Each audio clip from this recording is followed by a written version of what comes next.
नमस्कार, स्वागत है आप सभी का। आज हम लोग अनुप्रास अलंकार पढ़ने जा रहे हैं। काव्य प्रकाश के नवम उल्लास में शब्दालंकार का वर्णन किया गया है। इसी शब्दालंकार के अंतर्गत अनुप्रास अलंकार आता है। इसी अनुप्रास अलंकार को आज पढ़ेंगे। यहाँ मम्मटाचार्य इसका लक्षण देते हुए कहते हैं कि वर्ण साम्यम अनुप्रासः, वर्णों की जो समानता है उसी को हम अनुप्रास अलंकार कहेंगे। इसमें एक वर्ण हो या अनेक वर्ण हो, ऐसे जो वर्णों की समानता होती है उसी वर्णों की समानता को हम अनुप्रास अलंकार कहेंगे। अब दिया है स्वरवे सादृश्येपि व्यंजन सदृशत्वम वर्ण साम्यम। अब कहते हैं स्वरों का भेद होने पर भी व्यंजनों की जब समानता होती है उसी को क्या है, वर्ण साम्यम कहते हैं। यहाँ जो वर्ण साम्यम का उल्लेख आया गया था, तो इसी वर्ण साम्यम को बताते हुए कहते हैं कि स्वरवे सादृश्येपि, स्वरों का भेद होने पर भी व्यंजनों की जब समानता होती है उसी को हम वर्ण साम्यम कहेंगे। फिर है रसाद्यनुगतः प्रकृष्टो यासनुप्रासः। अब न्यासोनुप्रासः, अब इसमें कहते हैं कि रसादि के अनुकूल, रसादि के अनुकूल प्रकृष्ट सन्निवेशी क्या है, अनुप्रास अलंकार है। रसादि के अनुकूल प्रकृष्ट सन्निवेशी अनुप्रास अलंकार है। अब दिया है ये अनुप्रास अलंकार के भेद कितने हैं। यहाँ कहते हैं छः का वृत्तिगतो द्विधा। ये जो अनुप्रास है इसके दो प्रकार के हैं, द्विधा, इसके द्विधा भेद, दो प्रकार के भेद है। कौन कौन से, छः का और वृत्ति करके, छः का अनुप्रास और वृत्ति अनुप्रास करके दो प्रकार के भेद है। अब कहते हैं छेकाः विदग्धाः। छेक क्या है, वो विदग्ध शब्द के लिए प्रयोग हुआ है, चतुर व्यक्ति के लिए इसका प्रयोग हुआ है। फिर वृत्तिर नियत वर्णगतो रस विषयो व्यापार। फिर वृत्ति किसके लिए प्रयोग हुआ है, वृत्ति जो है यह वर्णों में रहने वाला, वर्णों में रहने वाला जो रस विषय एक व्यापार है इसी को वृत्ति कहते हैं। वर्णों में रहने वाला जो रस विषय एक व्यापार है इसी को वृत्ति कहेंगे। इसी तरह से यहाँ गत इति छेकानुप्रास वृत्त्यनुप्रास। अब यहाँ जो गत शब्द का प्रयोग किया गया है, जो गत शब्द का प्रयोग किया गया था, इसके लिए क्या कहते हैं, ये छेकानुप्रास और वृत्त्यनुप्रास दोनों के लिए यह प्रयोग हुआ है। फिर कहते हैं किंतयोः स्वरूपम इत्याह। अब क्या है, किम तयोः, उसके स्वरूप क्या है। अब जो ये छेकानुप्रास और वृत्त्यनुप्रास थे इनके स्वरूप क्या है। फिर कहते हैं सोने कैसे सकृत पूर्व, पूर्व अर्थात पूर्व में जो हम पढ़े क्या है, छः का वृत्तिगत दे रहा, छेकानुप्रास और वृत्त्यनुप्रास, तो पूर्व का कौन हो गया, पूर्व का छेकानुप्रास। इसलिए कहते हैं सोने कैसे सकृत पूर्व, पूर्व के लिए कहते हैं, छेकानुप्रास के लिए कहते हैं सो अनेक ऐसे, स अनेक ऐसे, वह क्या है, अनुप्रास अनेक वर्णों की समानता वाला है। स अनेक ऐसे, वह क्या है, अनेक वर्णों की समानता वाला है। फिर सकृत पूर्व, सकृत अर्थात क्या है, एक बार ही फिर से अनुप्रास हो तो, है ना। स अनेक ऐसे हो क्या, अनेक वर्णों की जब समानता होती है उसी को कहते हैं छेकानुप्रास। जब अनेक वर्णों की समानता होती है, अनेक वर्णों की समानता वाला ही छेकानुप्रास है।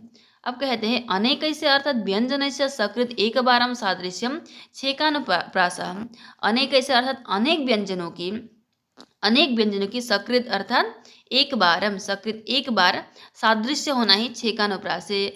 अनेक वर्णों की एक बार सादृश्य होना, अनेक वर्णों की एक बार आवृत्ति होना ही छेकानुप्रास है। अब इसका उदाहरण दिया है ततोरुण परिस्पंद मंदीकृत वपुः शशि दद्रे काम परीक्षाम कामिनी गंड पांडुता। अब कहते हैं हम अभी शब्दालंकार पढ़ रहे हैं, इसलिए शब्दों को अर्थों को जानना इतना आवश्यक नहीं है, हम शब्द पर ही ध्यान देंगे। यहाँ कहते हैं अनेक वर्णों की एक बार आवृत्ति, जैसे ततो, त एक बार आवृत्ति हुई है। इसी तरह से न और द, परिस्पंद मंदी, यहाँ न और द की भी आवृत्ति हुई है। इसी तरह से शशि, शशि में भी आवृत्ति हुई है। इसी तरह से ण और ड, गंड पांडुतम, इस तरह से क्या है, अनेक वर्णों की एक बार आवृत्ति हुई है, इसलिए यह छेकानुप्रास का उदाहरण है। अब आता है वृत्त्यनुप्रास क्या है।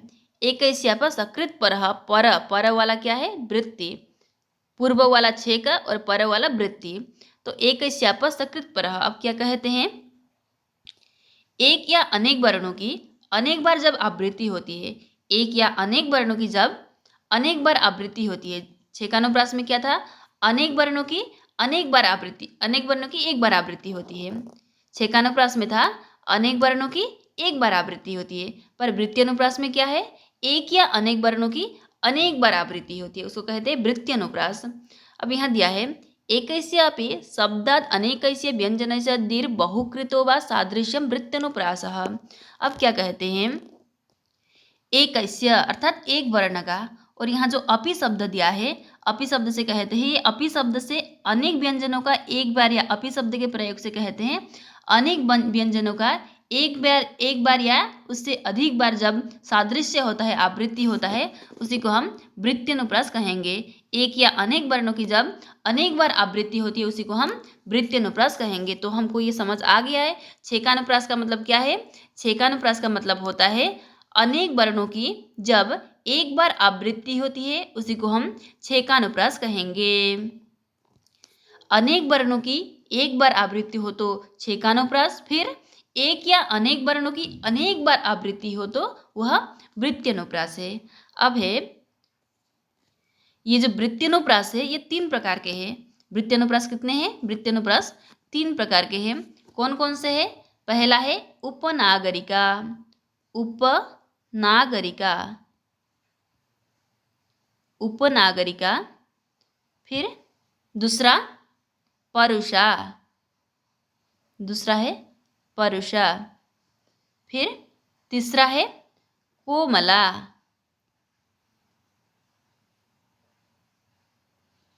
तो ये 3 प्रकार के हैं वृत्ति, उपनागरिका, परुषा और कोमला। ये जो कोमला है, कोमला को ही ग्राम्य भी कहते हैं, कोमला को ग्राम्य भी कहते हैं। अब हम क्या है, हमने पढ़ा अनुप्रास अलंकार के 2 भेद है, छेकानुप्रास और वृत्त्यनुप्रास। फिर वृत्त्यनुप्रास जो है, वृत्त्यनुप्रास के भी 3 प्रकार है, उपनागरिका, परुषा और कोमला। ये जो वृत्त्यनुप्रास के भेद 3 थे, वृत्त्यनुप्रास के 3 भेद में पहला भेद है उपनागरिका। अब हम पढ़ेंगे उपनागरिका के लिए। माधुर्य व्यंजकेर वर्णेर उपनागरिकोच्यते। अब उपनागरिका किसको कहते हैं? माधुर्य गुण के व्यंजक वर्णों की आवृत्ति ही क्या है? उपनागरिका है। जो अष्टम उल्लास में वर्णित है, माधुर्य, ओजर, प्रसाद जो गुण है, उसमें जो माधुर्य गुण है, माधुर्य गुण के व्यंजक वर्णों की जब आवृत्ति होती है, उसी को उपनागरिका कहते हैं। तो इसका उदाहरण भी दिया है, इसका उदाहरण अष्टम उल्लास में दिया था, यहाँ दिया है अनंग रंग प्रतिमं तदंगम भंगी भिरंगी कृतमानतांग्या कुर्वन्ति यूनाम सहसा यथेता स्वांतानि शांता परचिंतनानि। इस तरह से ये माधुर्य गुण का है, माधुर्य गुण के व्यंजक वर्णों की यहाँ आवृत्ति हुई है।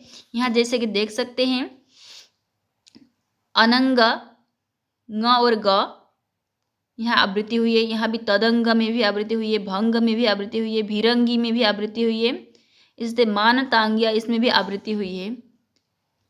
इसी तरह से नेक्स्ट लाइन में भी दिया है न और त, कुर्वन्ती में भी आवृत्ति हुई है। इसी तरह से स्वांतानी न और त है, शांता में भी न और त है, चिंतनानी में भी न और त है। इसी तरह से यहाँ वर्णों की आवृत्ति हुई है। पर ये किस तरह के वर्ण है? ये माधुर्य गुण के व्यंजक वर्ण है। ये जो माधुर्य गुण है, माधुर्य गुण के व्यंजक वर्णों का यहाँ वर्णन है। फिर इसके बाद आता है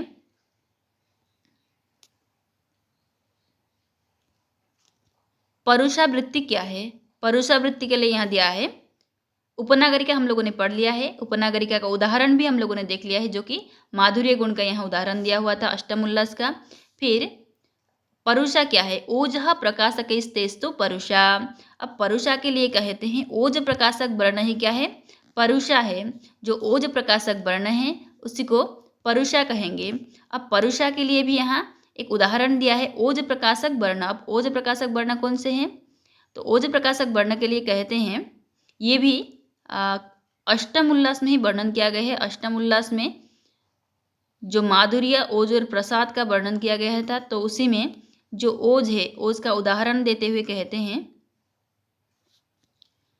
मूर्धना मुद्वृत्त कृता विरल गलगलत रक्त संसक्त धारा धौते सांघ्री प्रसादो पनत जय जगत जात मिथ्या महिम्नाम कैलासोल्लासनेच्छा व्यतिकर पिशुनोत्सर्प दर्पोद्धुराणाम दोषनाम चैषाम किमे तत् फलम नगरे रक्षणे यत् प्रयास। इसमें भी इसी तरह से दिया है। यह क्या है? ओज प्रकाशक वर्ण है। क्या है? ओज प्रकाशक वर्णों का यहाँ उदाहरण दिया गया है। इसमें भी यहाँ क्या क्या आवृत्ति हुई है देखते हैं। यहाँ पहले में है मूर्धना म की आवृत्ति हुई है। इसी तरह से वृत्त में त, कृत, कृता।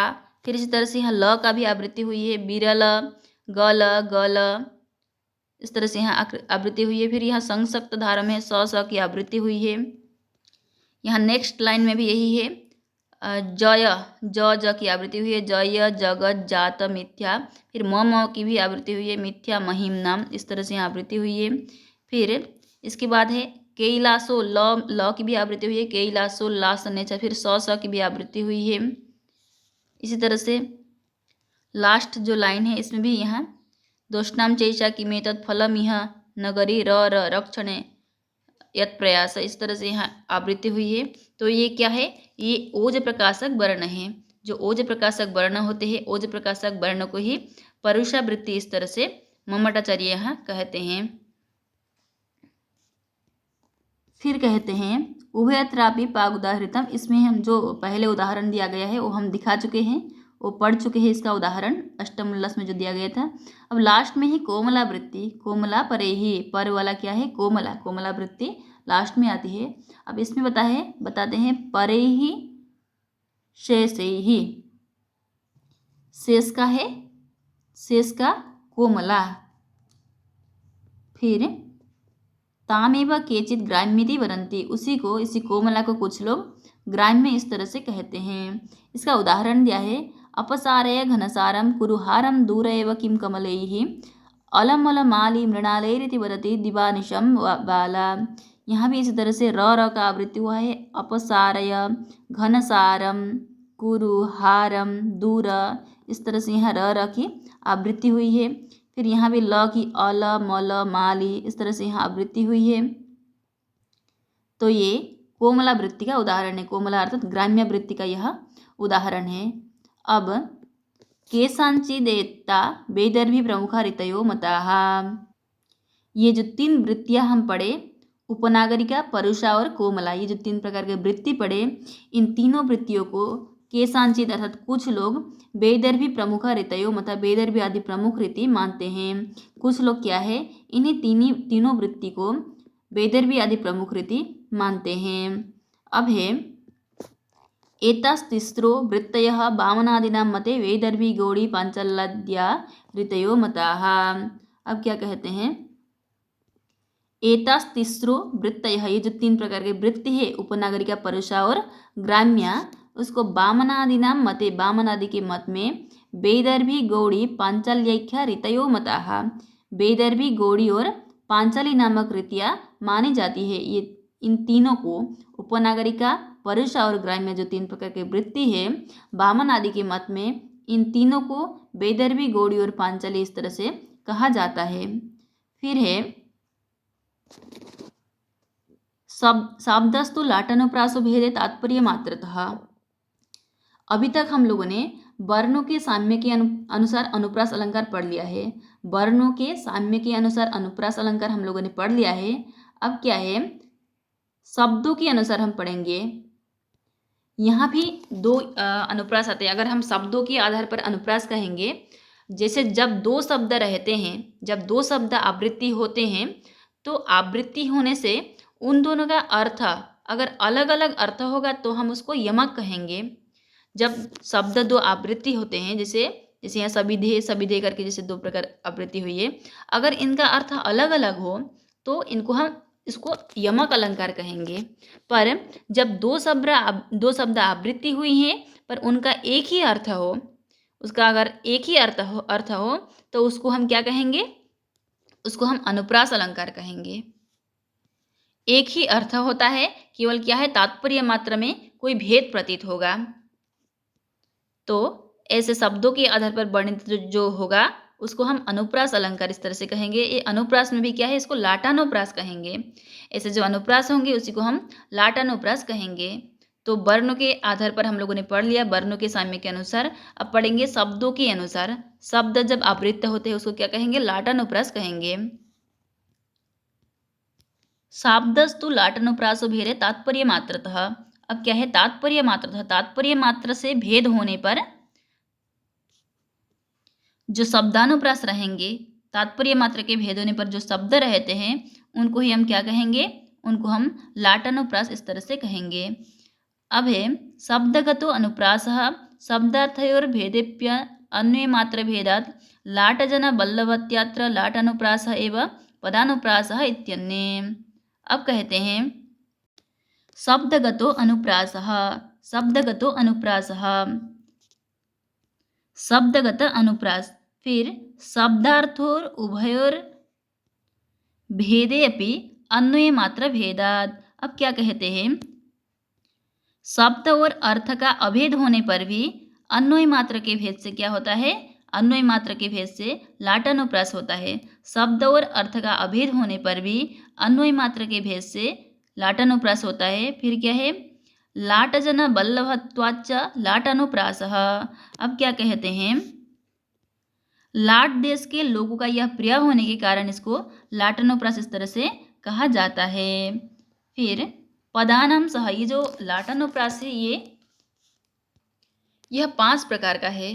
5 प्रकार में इसका वर्णन किया गया है। जैसे पहला दिया है पदानाम सह स इति लाटानुप्रास। अब क्या है, पदानाम सह, पदों की जब समानता होती है, पदानाम सह वो क्या है, सह अर्थात वो जो लाटानुप्रास है, पदानाम पदों का जब साम्य होता है, पदों की जब समानता होती है, उसी को हम कहेंगे स इति लाटानुप्रास। वो क्या है, लाटानुप्रास है।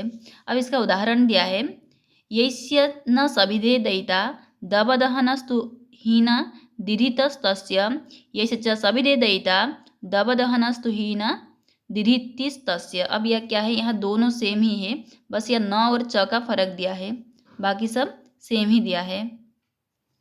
कहते हैं कि जिसके पास ऐसे न सभिधे दयिता, जिसके पास दयिता नहीं है, जिसके पास पत्नी नहीं है, उसके लिए चंद्र की जो किरणें हैं, तू ही न दिधिता है ना, चंद्र की जो किरणें हैं उसके लिए वह दावानल है, अर्थात वो क्या है, आग के समान है। फिर कहते हैं यस्य च सभिधे दयिता, जिसके पास दयिता है उसके लिए भी तू ही न दिधिता, अर्थात चंद्र जो है, चंद्र की किरणें कोई अलग चीज़ नहीं है। अब यहाँ इस चीज़ इसे वर्णन किया गया है। ये दोनों का अर्थ सेम ही है, पर क्या है, केवल तात्पर्य मात्र से भेद होने पर ये जो शब्द यहाँ ये सब दिया गया है, इसमें केवल तात्पर्य मात्र के भेद से ही इसका अर्थ अलग है, बाकी नहीं तो इसका अर्थ सेम ही है। इसीलिए यह पदानाम सह इस तरह से दिया गया है। पदों का जब समूह होता है उसी को कहते हैं। फिर नेक्स्ट कहते हैं पदस्यापि, अपि शब्देन स इति समुच्यते। अब कहते हैं जब एक पद का आवृत्ति हो, पहले हम पढ़े क्या, पदानाम सह, जैसे यहाँ बहुत सारे शब्द थे तो पदानाम सह इस तरह से था। अब यहाँ क्या है, पदस्य भी, केवल अगर एक ही पद का उच्चारण हो, केवल एक ही पद का आवृत्ति हो, तब भी हम उसको लाटानुप्रास कहेंगे। जैसे कहते हैं, उदाहरण एक दिया हुआ है, उदाहरण में है बदनम बरवर्णिन्यस्तस्य सत्यम सुधाकरः सुधाकर क्वनु पुनः कलंक विकलो भवेत्। यहाँ सुधाकर शब्द का उल्लेख किया गया है। पहले पंक्ति में भी सुधाकर है, फिर दूसरे पंक्ति में भी सुधाकर है। यहाँ पदस्यापि, केवल एक पद का भी अगर उच्चारण हो तब भी क्या है, आवृत्ति हो, उसको भी हम यहाँ गिनते हैं लाटानुप्रास का। तो इसलिए यहाँ पदस्यापि इस तरह से दिया गया है। बदनम बरवर्णिन्या, कहते हैं कि उस बरवर्णिनी का मुख कैसे है, सचमुच चंद्रमा है। यहाँ जो सुधाकर दिया हुआ है, सचमुच चंद्रमा है। फिर कहते हैं अथवा चंद्रमा क्या है, कलंक से रहित कहाँ हो सकता है, इस तरह से यहाँ बताया गया है। तो इसलिए यहाँ 2 प्रकार, हमको अर्थ में इतना ध्यान नहीं देना है, शब्द देखते हैं। सुधाकर और सुधाकर दो प्रकार यहाँ उल्लेख किया गया है। तो यहाँ क्या है, केवल पदों का एक एक बार आवृत्ति होने पर भी वो लाटानुप्रास में आता है। फिर उसके बाद है वृत्त्यवन्यत्र तत्र वा नाम्नः स वृत्य वृत्योश्च। यहाँ 3 चीज का वर्णन किया गया है। यहाँ क्या कहते हैं, एक है वृत्तावन्यत्र तत्र वा। अब पहले है वृत्त अर्थात समास, पहले है समास में। फिर अन्यत्र अर्थात 2 पृथक समास में। पहला हो गया समास, पहला है वृत्त करके जो दिया है, वृत्त व अन्यत्र, पहला है समास में। जैसे एक ही समास में जब शब्दों की आवृत्ति होती है तो वो हो गया समास वृत्त।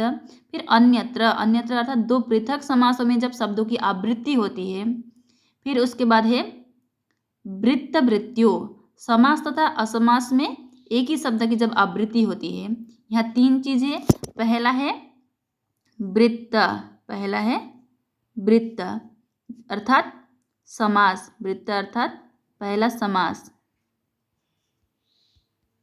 फिर दूसरा है अन्यत्र, अन्यत्र अर्थात जब दो पृथक समासों में शब्दों की आवृत्ति होती है। फिर तीसरा है वृत्त वृत्त्यो, तीसरा है वृत्त वृत्त्यो, ये जो दिया गया है, अर्थात समास तथा असमास में एक ही शब्द की जब आवृत्ति होती है। तो हम तीन चीज पढ़ लिए, इसमें तीन चीज का वर्णन है। वृत्त वन्यत्र तत्र वा नाम्नः स वृत्त वृत्त्योश्च। पहला है समास, पहला है वृत्त, हम देखेंगे यहाँ वृत्त अर्थात समास। जब एक ही समास में शब्दों की आवृत्ति होती है, एक ही समास में जब शब्दों की आवृत्ति होती है, वो एक हो गया। फिर दूसरा है जो यहाँ अन्यत्र शब्द का उल्लेख किया गया था, अन्यत्र, अन्यत्र से हम क्या समझेंगे, दो पृथक समासों में जब शब्दों की आवृत्ति होती है, दो पृथक समासों में जब शब्दों की आवृत्ति होती है वह अन्यत्र।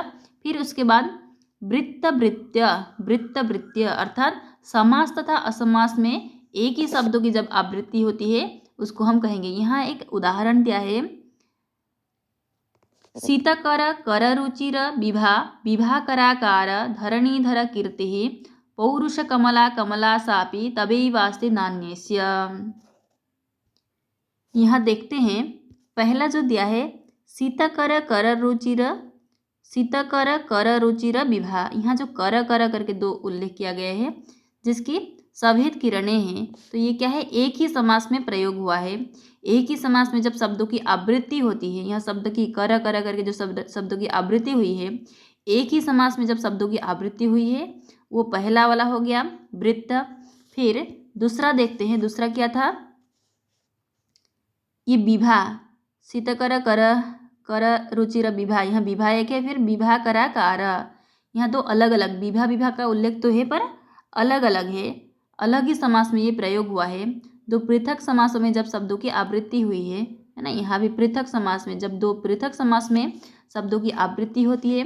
फिर तीसरा क्या था, वृत्त वृत्त्यो, तीसरा था वृत्त वृत्त्यो। इसमें क्या बताया गया था, समास तथा असमास में जब एक ही शब्द की आवृत्ति होती है, जैसे यहाँ पौरुष कमला एक हो गया, फिर दूसरा कमला, फिर एक समास दूसरा असमास, समास तथा असमास में जब एक ही शब्द की आवृत्ति होती है तब उसी को कहते हैं वृत्त वृत्त्यो। तो अभी हम लोगों ने क्या देखा, लाटनुप्रास का देख लिया है। लाटनुप्रास में 5 प्रकार आते हैं। पहला हो गया पदों के, पदों का समूह। दूसरा हो गया केवल एक पद का भी अगर उच्चारण हो तो। फिर तीसरा हो गया ये तीनों, यहाँ 3 जो वर्णन किया गया था, एक समास में, एक ही समास में जब शब्दों की आवृत्ति है। फिर दूसरा अन्यत्र अर्थात दो पृथक समासों में जब शब्दों की आवृत्ति होती है। फिर तीसरा वृत्त वृत्त्यो अर्थात समास तथा असमास में जब शब्दों की आवृत्ति होती है। जैसे कि हम लोगों ने क्या पढ़ा था, जब समास, एक ही समास में शब्दों की आवृत्ति होती है, यहाँ जो उदाहरण दिया था, एक ही समास में शब्दों की आवृत्ति, यहाँ कर कर करके जो दो उल्लेख किया गया है, तो एक ही समास में क्या है, शब्दों की आवृत्ति हुई है दो दो बार। फिर उसके बाद दूसरा था दो पृथक समासों में जब शब्दों की आवृत्ति होती है, दो पृथक अर्थात यहाँ देख रहा है विभा एक है, फिर विभा कराकार, इस तरह से दो पृथक समासों में जब शब्दों की आवृत्ति होती है। फिर तीसरा था वृत्त वृत्त्यो अर्थात समास तथा असमास में, यहाँ कमला है, पौरुष कमला एक है, फिर कमला है, फिर एक समास हो गया दूसरा असमास। तो इस तरह से जहाँ उल्लेख हो तो उसी को वृत्त वृत्त्यो इस तरह से कहते हैं। तो ये क्या है, लाटानुप्रास का उदाहरण है। फिर क्या कहते हैं, तदेव पंचधा मतः, इस प्रकार से क्या है, ये जो लाटानुप्रास है 5 प्रकार के होते हैं, इस तरह से यहाँ उल्लेख किया गया है। तो हम लोगों ने आज अनुप्रास अलंकार पढ़ लिया है। अगर आपको कुछ समझ नहीं आया हो तो कमेंट के माध्यम में पूछ सकते हैं। वीडियो अगर अच्छा लगे तो लाइक शेयर और सब्सक्राइब करना ना भूलें। धन्यवाद।